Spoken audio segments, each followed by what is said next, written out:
Schnarchen ist eine reine Alterserscheinung.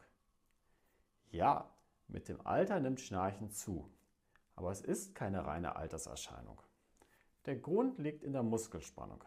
Im Schlaf erschlaffen die Muskeln im Rachenraum und mit zunehmendem Alter werden sie weniger straff. Aber auch junge Menschen schnarchen, wenn diese Muskeln schwach oder anatomisch ungünstig sind. Schnarchen hat also mehr mit Anatomie und Muskelkontrolle zu tun als mit dem Geburtsdatum.